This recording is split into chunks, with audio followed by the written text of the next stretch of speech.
வணக்கம் மக்களே. நாள் நெருங்க நெருங்க அவங்க இவங்கள திட்ட, இவங்க அவங்கள திட்ட, பாப்பா பாப்பா கேட்க முடியலடா நாராயணா அப்படின்ற மாதிரி போயிட்டு இருக்கு. இதுக்கு நடுவுல ஆட்டம் பாட்டம் இப்படி ஏகப்பட்ட விஷயம் இருக்கு. கச்சேரிய தொடங்கலாமா?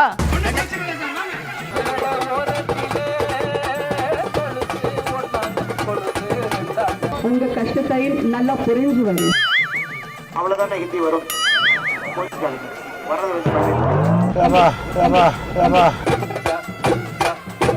இந்த திட்டம் வருவதற்கு காரணம் அண்ணா திமுக கட்சி.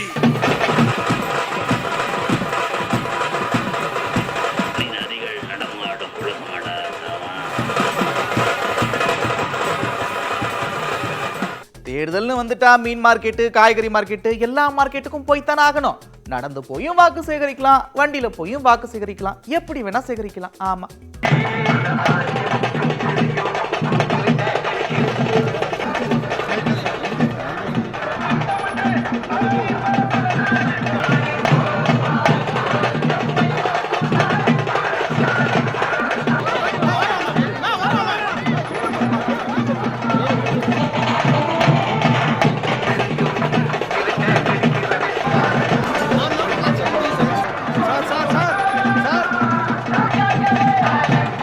அதாவது எல்லாருக்கும் இந்த மாசம் 1000 ரூபாய் வருதுல்ல, யாரால வந்ததுன்னு நினைக்கிறீங்க? எல்லாம் என்னால தான். நாங்க போய் சட்டமன்றத்தில் பேசலன்னா வந்திருக்குமா?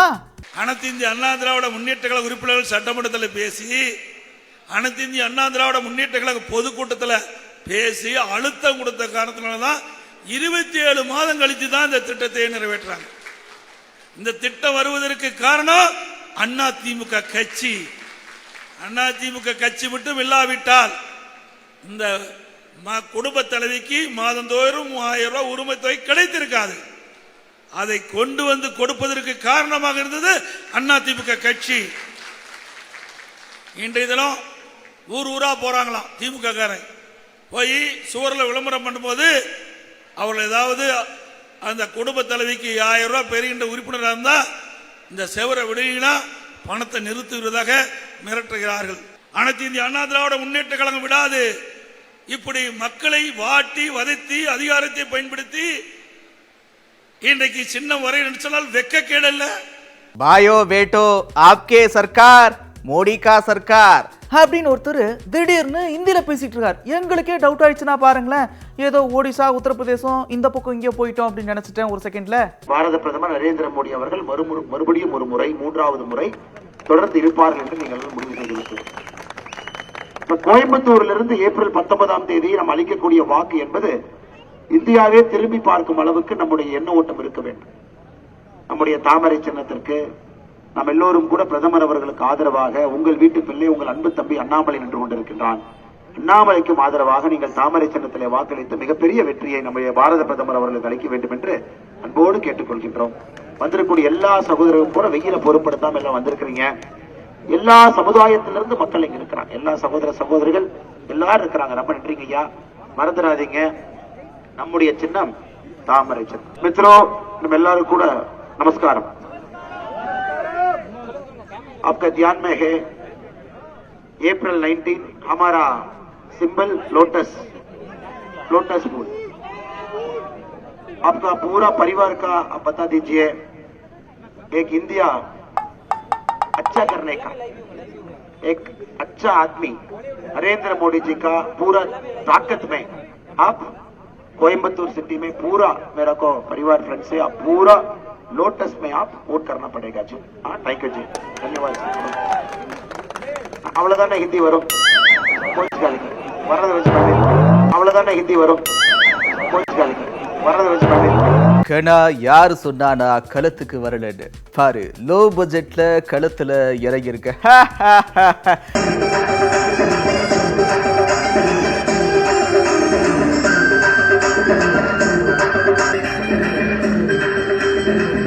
நலன் காக்க ஒன்றாயிருப்போம், ஊழல் கட்சிகளை ஓட வைப்போம், நாளைய தலைமுறையை வாழ வைப்போம், வாழ வைப்போம், வாழ வைப்போம். தனக்கெனவே வாழாமல் தமிழகத்தை சீர்படுத்த IPS பணியை விட்டார் அண்ணாமலை. வெற்றி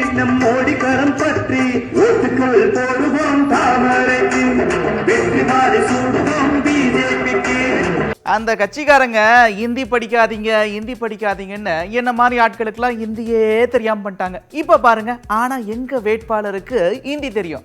இதராவோ திமுக காரங்க ஹிந்தி கத்துக்காத சொல்லி சொல்லி சொல்லி நம்ம என்ன பண்ணோம், ஹிந்திங்கிற மொழியே கத்துக்க முடியல. தமிழ்நாடு விட்டு தாண்டி போனா கேரளா மக்கள் ஹிந்தி பேசுறாங்க, இங்க ஆந்திரா மக்கள் இங்கிலீஷ் பேசுறாங்க, கன்னட மக்கள் ஹிந்தி பேசுறாங்க. அதுக்கப்புறம் ஆட்டோமேட்டிக்கா ஹிந்தி பேசுவாங்க. இப்போ நம்ம தமிழ்நாட்டை விட்டு எங்கேயுமே வேலை பார்க்க முடியல நம்ம தொழிலாளர்கள், ஏன்னா ஹிந்தி தெரியாது. ஆனால் பாம்பாயில் தாராவில் தமிழர்கள் அழகா ஹிந்தி பேசுறாங்க. அதனாலதான் நமக்கு தொன்று தொட்டு கடந்த 100 ஆண்டு காலமாக வாழ்றாங்க. ஒரு மொழியை கத்துக்க வேணாம் நீங்க சொன்னதுனால நீங்க எவ்வளவு தமிழர்கள் தமிழ்நாட்டை கடந்து போக முடியுதா? இதை சொன்னாங்க. ஆனால் அமைச்சர் துரைமுருகன் சொல்லியிருக்காரு, இப்போ மக்களின் பிரச்சனைக்கு குரல் கொடுக்கிறதுக்கு உங்களுக்கு ஹிந்தி தெரியணும், இல்லைன்னா இங்கிலீஷ் தெரியணும்னு சொன்னாரு. ஹிந்தியை கத்துக்க வேணாம்னு சொன்ன ஒரு திமுக ஹிந்தி தெரிஞ்சாதான் பார்லிமெண்ட்ல பேச முடியும் நீங்க சொல்லுதுல, அதை நாக்கு இப்படியும் பேசும். ஆக ஆக ஆக அங்க பாருங்களேன், என்னம்மா கரும்பு புடிறாங்க. வடை போடுறது என்ன, பரோட்டா போடுறது என்ன, தோசை சுடுறது என்ன, ஏகப்பட்ட ஐட்டம் இருக்கு. ஒரு எட்டு போய் பார்த்துட்டு வந்துருவோம்.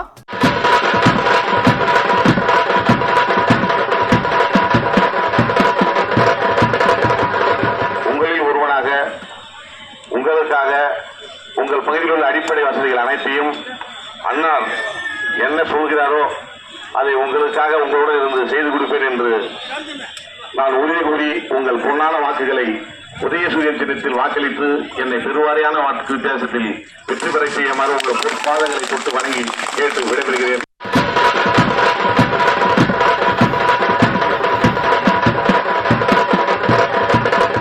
திட்டங்களையும் 100% நிறைவேற்றி தந்திருக்கக்கூடிய அரசு புரட்சி தலைவி அம்மாவுடைய அரசு. இதெல்லாம் உங்களுக்கு நல்லா தெரியும். ஒன்றிய பிரதமர் மோடி டிஆர்டியை நாட்டை ஏமாத்தினாரு. ஆனா எங்களுடைய தொகுதியின் வெற்றி வேட்பாளர் அண்ணன் டிஆர் பாலு அவர்கள் நாட்டை காப்பாற்றுவார்.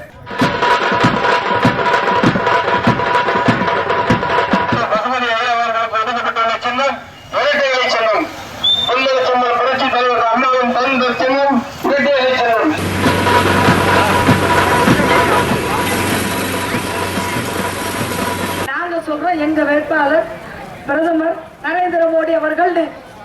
இந்த பக்கம் இருக்கிறவனுக்கு பிரதமர் வேட்பாளர் பேர் கூட உச்சரிக்க முடியல. ஏன் ஒருத்தம் பாரு சொன்னா இன்னொருத்தி சண்டை வச்சுக்கலாம்.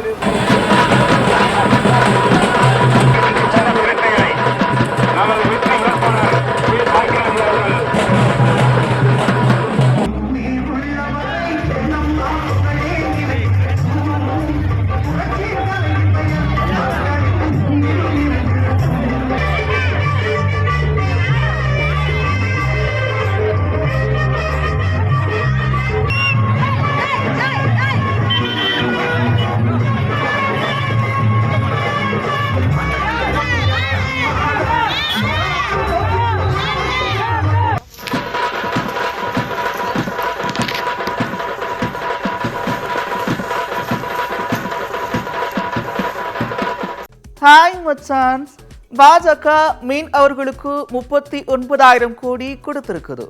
பாத்ரூம் கட்டி கொடுத்திருக்குது, வீடு கட்டி கொடுத்திருக்குது.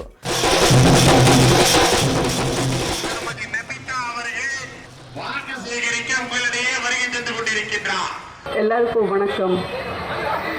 நம்ம பாஜக மீன் அவர்களுக்காக 39,000 கோடி கொடுத்திருக்காங்க. பாஜக எல்லாருக்கும் நிறைய வீடு கட்டி கொடுத்திருக்காங்க, எல்லாருக்கும் பாத்ரூம் வசதி கொடுத்திருக்காங்க. இப்போ நம்ம வேட்பாளர் ஸ்ரீ பால் கனகராஜு பற்றி பேசணும்னா, நல்லா படிச்சவர், உங்களுக்கு எல்லாம் நல்லா தெரிந்தவர், சட்டம் படிச்சவர், உங்க கஷ்டத்தை நல்லா புரிஞ்சுவர், உங்களுக்காக ஒருவர், உங்களின் ஒருவர். பார் கவுன்சில் அசோசியேஷன்ல ஒரு வாட்டி கிடையாது, 4 தடவை தலைவரா இருந்திருக்காரு.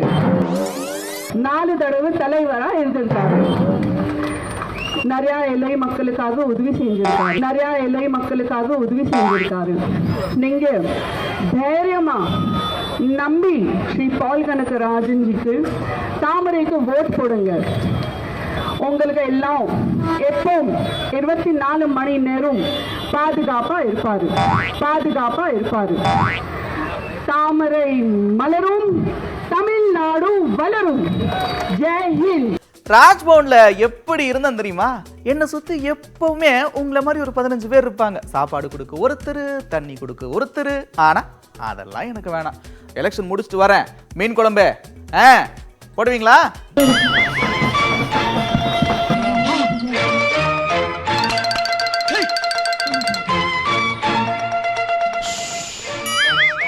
கண்ண கட்டுது. நான் எம்பி ஆனா நான் எம்பி இல்ல, நீங்க எல்லாரும் தான் எம்பி. நான் எம்பி ஆனா நான் எம்பி இல்ல, நீங்க எல்லாரும் தான் எம்பி. உங்க தெருவில் நீங்க தான் எம்பி. உங்களுக்கு என்னெல்லாம் வேணுமோ, மக்களுக்கு என்னெல்லாம் வேணுமோ அதை நம்ம செஞ்சு கொடுக்கலாம். ஏன்னா மற்றவங்க மாதிரி ஓட்டு வாங்கிட்டு உங்ககிட்ட இருந்து வீட்டுக்குள்ள இருக்கிறவங்க நாம கிடையாது. அப்படின்னா நம்ம ராஜ்பவனுக்குள்ளே இருந்திருப்போம். ராஜ்பவனை விட்டுட்டு ராஜ்பவன் எப்படி இருக்கும் தெரியுமா? உங்களை மாதிரி 10-15 பேர் கூட இருப்பாங்க. எனக்கு ராஜ்பவன் எப்படி இருக்கும் தெரியுமா? உங்களை மாதிரி 10-15 பேர் கூட இருப்பாங்க. எனக்கு சாப்பாடு கொடுக்கறதுக்கு ஒருத்தங்க, தண்ணி கொடுக்கறதுக்கு ஒருத்தங்க, தலசி கொடுக்கறதுக்கு ஒருத்தங்க, இத்தனை பேர் இருப்பாங்க. வெளியே வந்தா ஒரு 20 காவலாளி இருப்பாங்க. எங்கேயுமே தனியா போக முடியாது. இன்னைக்கு நான் இஷ்டத்துக்கு போய் சாப்பிடுறேன். இப்ப உங்க வீட்டுக்கு வந்து சாப்பிடணும் எனக்கு ரொம்ப இஷ்டம். எனக்கு மீன் குழம்புனா ரொம்ப இஷ்டம். எலெக்ஷன் முடிஞ்சு உங்க வீட்டுக்கு வரேன், நல்ல மீன் குழம்பு வைங்க. ஆனா கவர்னர் வந்து அப்படி சாப்பிட முடியாது. அவங்க வீட்டுக்கு போய் சாப்பிடக்கூடாது. டெஸ்ட் பண்ணாதான் சாப்பிடணும், டெஸ்ட் பண்ணி பேக் பண்ணாதான் சாப்பிடணும். அப்படி இருந்தா எனக்கு நல்லது இல்ல, எனக்கு பிடிக்கல. ராஜ வாழ்க்கை. ஆனா எனக்கு பிடிக்கல. எது பிடிச்சிருக்கு? இந்த அக்கா கூப்பிட்டா வீட்டுக்கு வரணும், உங்க கூட உட்கார்ந்து மீன் குழம்பு சாப்பிடணும், உங்க கூட உங்களுக்கு என்ன பிரச்சனையோ அதை பேசணும். அதுக்காக தான் 2 ஆளுநரா இருந்த 2 மாநிலம். அதை விட்டுட்டு உங்களுக்காக உங்க கூட இருக்கணும்ன்றதுக்காக வந்திருக்கேன். அதாவது பாருங்க மக்களே, இன்னொரு முறை பாஜக ஆட்சிக்கு வந்தா 100 நாள் வேலை திட்டம் இருக்காது. அதை ஒழிக்கிறது தான் அவங்களோட வேலையே. ஆமா, அது மகாத்மா காந்தி பேர்ல இருக்கிறதுனாலையும் காங்கிரஸ் கொண்டு வந்த திட்டம் என்பதனாலையும் இந்த திட்டத்தை கைவிடணுங்கிறதா மோடி அரசாங்கத்துடைய விருப்பம். மறுபடியும் தப்பி தவறி மோடி வந்தா 100 நாள் வேலை திட்டம் இருக்காது, எழுதி வச்சுங்க, நிறுத்திடுவார். ஆகவேதான் அண்ணன் தளபதி ஸ்டாலின் அவர்கள் எடப்பாடியை விட, அதிமுகவை விட மிக முக்கியமாக நம்முடைய கொள்கை பகைவர்கள் பிஜேபி தான், மோடி தான், அவர்களை விரட்டி அடித்தாக வேண்டும் என்று இந்தியா கூட்டணியை உருவாக்கி இருக்கிறார். எனது அருமை தோழர்களே, கலைஞர் பிறந்த நாள் ஜூன் 3, அதுக்கு அடுத்த நாள் ஜூன் 4. இந்தியா முழுக்க ஓட்டு என்ன போற நாள். அன்றைக்கு மோடி அரசுக்கு சமாதி கட்டுகிற நாளாக அது இருக்க வேண்டும். கரை நல்லது அப்படின்ற மாதிரி பாஜக சேரணும்னா கரை இருக்கணும். அப்பதான் அவங்க வாஷிங் மிஷின்ல போட்டு அப்படியே புனிதர்களா மாத்திருவாங்க அப்படின்னு ஒருத்தர் பேசியிருக்காரு. 25 எதிர்கட்சி தலைவர்கள் மீது ஐடி, இடி, சிபிஐ இந்த மாதிரி வழக்குகள் எல்லாம் தொடரப்பட்டிருக்கு. இந்த அரசாங்கத்தின் ஆட்சி காலத்தில் 25 எதிர்கட்சி தலைவர்கள், 25 பேரும் அவங்க கட்சியை விட்டுட்டு போய் பாஜக இணைந்துட்டாங்க. இணைந்த பிறகு என்னாச்சு தெரியுமா? அவங்களுடைய பிரச்சனை எல்லாம் அப்படியே ஆவியாகி மாறி எங்கேயோ போய்விட்டது. ஒருத்தர் மேல கூட நடவடிக்கை எடுக்கல, ஒருத்தருடைய வரி பணம் கூட திருப்பி அரசாங்கத்துக்கு வரல, 1 ரூபா ஃபைன் போடல, 1 ரூபா டாக்ஸ் வாங்கல. 25 பேரும் எத்தனை குற்றச்சாட்டில், எத்தனை 100 கோடி குற்றச்சாட்டில் இருந்தாங்களோ, 1000 கோடி குற்றச்சாட்டில் மொத்தமாக இருந்தாங்களோ, அனைத்தும் அப்படியே ஆவியாகி போயிடுச்சு. ஏன்னா பாஜகவுடைய வாஷிங் மெஷின், லாண்டரி பண்ற மெஷின்ல போய் சேர்ந்தாங்க, வெள்ளையோட வெள்ளையாயிட்டாங்க திடீர்னு. அவங்களுக்கு ஓட்டு போட்டு ஜெயிக்க வச்சா அடுத்த 5 வருஷம் கழிச்சு தான் அவங்கள நீங்க பார்க்க முடியும். அதே எனக்கு ஓட்டு போட்டு பாருங்க, இங்கேயே இருப்பேன், அப்படியே உங்களுக்கு தேவையான எல்லாத்தையும் பண்ணுவேன். ஏன்னா இங்கேயே உட்காந்துருந்தா நாடாளுமன்றத்துக்குலாம் எப்போ போவீங்க? நான் முதல்ல இருந்தே சொல்ற விஷயம் ஒண்ணுதாங்க. அடுத்த 5 வருஷத்துக்கு நீங்க எம்பியை பார்க்கணும்னு ஆசைப்பட்டீங்கன்னா பாஜக ஓட்டளிங்க. இல்ல 2024 ஏப்ரல் 19க்கு அப்புறம் அடுத்த 29ல பார்த்தா போதும்னு மக்கள் நினைச்சாங்கன்னா திமுக வாக்களிக்கலாம். இதுதான் குறைஞ்சபட்ச வித்தியாசம். தேர்தல் முடிச்ச உடனே இந்த பகுதிகளெல்லாம் சுத்தி முடிச்சுட்டு நேரா போயிட்டு அண்ணன் போட்ல வீட்டுல உட்காந்துப்பாரு. வெளியே யாரையும் மக்களை பார்க்க தயாராக இருக்க மாட்டார்கள். உலகத்தையே ஆட்டி படுத்தது கொரோனா. கொத்து கொத்தா மக்கள் செத்தும் போது வெளியே வந்தா நமக்கு நோய் தொத்திக்குமோன்னு பயந்து மக்கள் எப்படி செத்தா நமக்கு என்ன, நம்ம நல்லா இருக்கணும் அப்படின்னு நினைத்து கொண்டு வீட்டில் இருக்க வேண்டிய ஒரு எம்பி தேவையா, வலிமையான பிரதமர் தேவை என்றால் நரேந்திர மோடி தேவை என்று மக்கள் புரிந்து கொண்டுள்ளார்கள். நரேந்திர மோடியை பார்க்கும்பொழுது இன்னும் ஓட் பேங்க் என்பது ஏற்கனவே நல்லா இருக்கு, இன்னும் அதிகமாக போகுது. ஓட்டு கேட்க போனா எவ்வளவு சமாளிக்க வேண்டியதா இருக்கு. ரவுண்டு கட்டி இப்படி கேள்வியா கேட்டிருந்தா என்னத்த பண்றது போங்க. அண்ணன் பாருங்க எப்படிலாம் சமாளிச்சிருக்காருன்னு. நான் உங்களுக்காக ஜெயிலுக்கு போவேன், எல்லாம் பண்ணுவேன், அசிங்கப்படுவேன், அவமானப்படுவேன், எல்லாம் பண்ணுவேன். ஆனா சத்தியமா நான் உங்க மேல வருத்தப்பட மாட்டேன். ஏன்னா நான் உங்களை நம்பி வரல, நான் தேவரை நம்பி வந்தேன். அவர் எனக்கு என்ன கொடுத்தாலும் ஏத்துக்க தயாரா இருக்கேன். ஆனால் வந்து விட்டேன், துணிந்து விட்டேன், அதை அடையாமல் நான் போக மாட்டேன் என்பதுல உறுதியா இருக்கேன். அதனால நான் சொல்றேன், வாங்க. கூவத்தூர்ல நீங்க எடப்பாடிக்கு ஓட்டு போட்டீங்கல்ல? ஆமா. நீங்க வந்து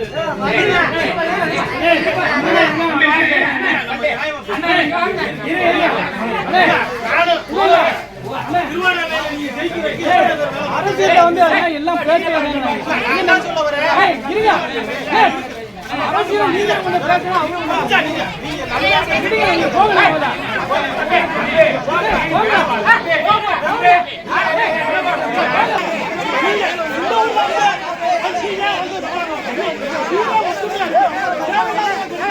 ஒன்னும் பிரச்சனை இல்லை சார். வாங்க தம்பி, வாங்க தம்பி, வாங்க தம்பி, வாங்க தம்பி, வாங்க தம்பி, தம்பி நீ வாப்பா. ஏப்பா இருந்துட்டு போறீங்க அவரை?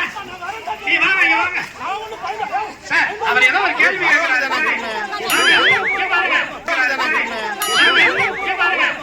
இப்படியே போற வர எல்லாத்தையும் புடிச்சு ஜெயில போட்டுக்கிட்டே இருந்தா எப்படி?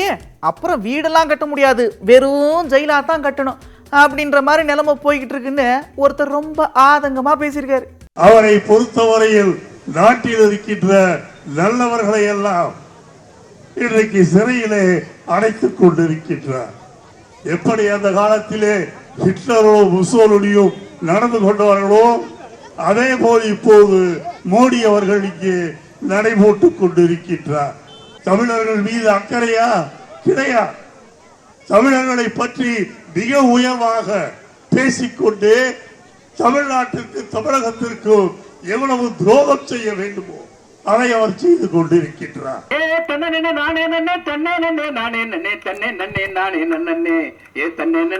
தேர்தல் வரும்போதுதான் நம்ம ஆட்களுக்குள்ள என்னென்ன திறமெல்லாம் ஒளிஞ்சு கிடக்குது அப்படின்றது வெளி உலகத்துக்கு தெரிய வருது.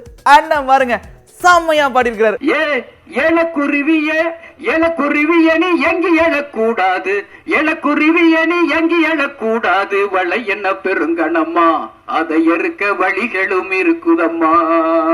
ஏ கத்தும் குருவியே, கத்தும் குருவியணி கதறி எழக்கூடாது, கத்தும் குருவியணி கதறி எழக்கூடாது, வளை என்ன பெருங்கணம்மா, அதை எருக்க வழிகளும் இருக்குதம்மா.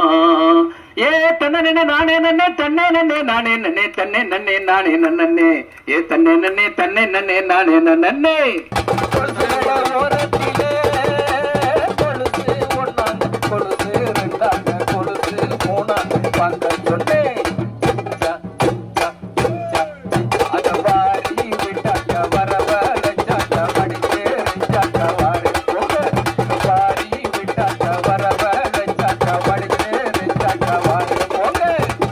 இப்படி தமிழையே மூச்சா உள்ள இழுத்து விட்டவர்ரா எங்க தலைவர் அப்படின்ற மாதிரி அண்ணன் பேசியிருக்காரு. என்ன உங்களை பார்த்து எம்பூட்டு நாளாச்சு, உங்க வாய்ஸை கேட்டு எத்தனை வருஷம் ஆச்சு போங்கண்ணே. கெட்ட உலகமடா ராமா, ராமா இந்த நரிகள் நடமாடும் நாடடா ராமா. ரசகனி இல்ல, நன்றி கட்ட உலகமடா ராமா, நீ நரிகள் நடமாடும் உலகமடா ராமா. ஜாதியே இல்லைன்னு பெரியவங்க எல்லாம் சொல்லிட்டு போயிட்டாங்கடா ராமா. ஆனா இபிஎஸ் மாதிரி ஜாதி ஊரு ஒருத்தர் இருக்கிறாண்டா செய்யறான் ராமா. என்ன அருமையான வசனம்டாப்பா, இபிஎஸ்க்காக எழுதப்பட்ட வசனம் பாரு. ஒரு பொடி பயலை பத்தி பேசியான முதல்ல அதை முடிச்சிடறேன், ஏன்னா மறந்துடுவேன் நிறைய விஷயம் பேசும்போது. இந்த சீமான் என் நண்பன் தான் அவன். நம்ம கலைஞர் ஐயா சாகுற வரைக்கும் தமிழை மூச்சா சுவாசிச்சவர். தமிழையே உள்ள இழுத்தாரு, தமிழையே வெளியே விட்டாரு. உயிர் போற வரைக்கும் தமிழ் தமிழ்ன்றவர். அவர் விட்ட மூச்சு தான்டா தமிழ். அவர் விட்ட மூச்சை வச்சுதானே நீ பேச்சாவே பேசுற. சீமான், நீ எல்லாம் வந்து தலைவரை பேசலாமா? தகுதி இருக்கா உனக்கு? வயசு இருக்கா? எப்பேற்பட்ட வரலாறு அவரையோ எங்க தலைவரை பத்தியோ எங்க கட்சியை பத்தியோ பேசாத ராஜா. உன் வேலையை பார்த்துட்டு போ. ஏதாவது தவறான கருத்துக்கள் வந்தது, உனக்கு ஏதாவது சந்தேகம் இருந்தா நீங்க அழகா கடிதம் எழுதலாம். என் அன்பு தலைவர் அழகா உனக்கு பதில் சொல்வாரு, செஞ்சு கொடுப்பாருடா. நல்ல தலைவர்டா. இது மாம்பழ சீசன் அப்படின்ற மாதிரி அக்கா இன்னைக்கும் தொகுதிக்குட்பட்ட பகுதிகளில் பயங்கரமா வாக்கு சேகரிச்சிருக்கிறாங்க.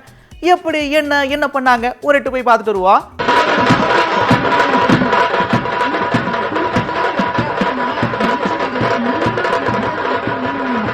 தர்மபுரிக்கு வந்திருக்கிறேன். நான் தர்மபுரிக்கு புதிதும் கிடையாது. எல்லா அண்ணன்களும் நம்மளோட இருக்கிறாங்க. எல்லாருடைய ஆசை பெற்ற வேட்பாளராக இருப்பதில் மகிழ்ச்சி. அதை விட என்னுடைய தாய்மார்கள் உங்களுடைய அன்புல நினைக்கிறேன், உங்களுடைய ஆசை பெற்ற வேட்பாளராக இருப்பதில் மிகுந்த மகிழ்ச்சி. அதாகப்பட்டது அதிமுக தொண்டர்களே. அதிமுகவை காப்பாற்றணுன்றதுக்காக சொல்றேன், வேற ஒன்றும் இல்லை. அதிமுகவை காப்பாற்றணும்னா நீங்க திமுகவுக்கு ஓட்டு போடணும். பாஜக ஜெயிச்சிருச்சுன்னா அதிமுகன்ற ஒரு கட்சியே இருக்காது அப்படின்னு ஒருத்தர் சொல்லியிருக்காரு. பாரதிய ஜனதா கட்சியை நாம் எல்லாம் வீட்டுக்கு அனுப்ப வேண்டும் என்று போராடி கொண்டிருக்கிறோம்.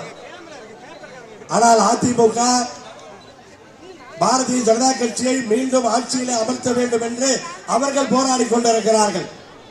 அதை புரிந்து கொள்ள வேண்டும். பிஜேபிக்கு ஓட்டு போட்டாலும் அதிமுகவுக்கு ஓட்டு போட்டாலும் அது மோடிக்கு போடுகிற ஓட்டு என்பதை நீங்கள் புரிந்து கொள்ள வேண்டும். தொண்டர்களுக்காக பிஜேபியில் இருந்து வெளியே வருவது போல வந்து தேர்தலுக்கு பிறகு ஆதரிக்க போகிறார்.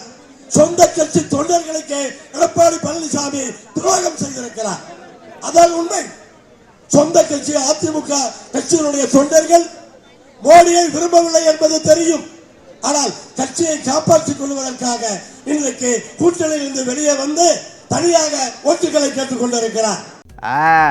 தெரியுது. எய்ம்ஸ் கல்லு தெரியுது, உதயநிதி தெரிகிறாரு.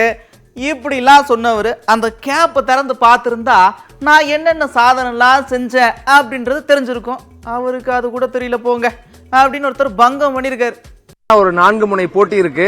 பிஜேபி வேட்பாளரோ அல்லது ஏடிஎம்கே வேட்பாளரோ கடுமையா விமர்சிக்கிறாங்க. அவர் வந்து ஒன்றும் செய்யல, இவர் வந்து ஏதோ பேர் போட்டுக்கிறாரு, மோடிக்கு லவ் லெட்டர் மட்டும் தான் எம்பி எழுதல அப்படின்னு ஏடிஎம்கே வேட்பாளர் சொல்றாரு. இப்படி எல்லாம் விமர்சனங்கள் வருது. அதான் ஏடிஎம்கே வேட்பாளர் வந்து ஃபைனோ கலர்ல எல்லாம் தேடி இருக்கிறாரு. நேற்றைக்கு அண்ணன் செல்லூர்ராஜ் அவர்கள் வந்து தெப்பக்குளத்தில் லைட் போட்டதை வந்து பாராட்டினாரு. அவ்வளோ பெரிய தெப்பக்குளம் கூட உங்க ஃபைனோ கலர்ல தெரியலையா? அவ்வளவு வேலையில செஞ்சிருக்கிறோம். 150 வெற்றிகள் பெற்றிருக்கிறோம். எங்கள் வெற்றிகளை மக்கள் பேசுவார்கள், எங்களது சாதனைகளை மக்கள் பேசுவார்கள். அவரு அப்பப்ப எப்பயாச்சும் வந்து போவாரு. ஆனா இவரு நீங்க ஓட்டு போட்டு ஜெயிக்க வச்சீங்களே, அவரு வரவே மாட்டாரு. எனக்கு மட்டும் ஓட்டு போட்டு பாருங்க டா அப்படின்னு உங்க கண்ணு முன்னாடி நிப்பேன் அப்படின்னு தாமரை கொடுத்துட்டு ஓட்டு கேட்டிருக்காரு.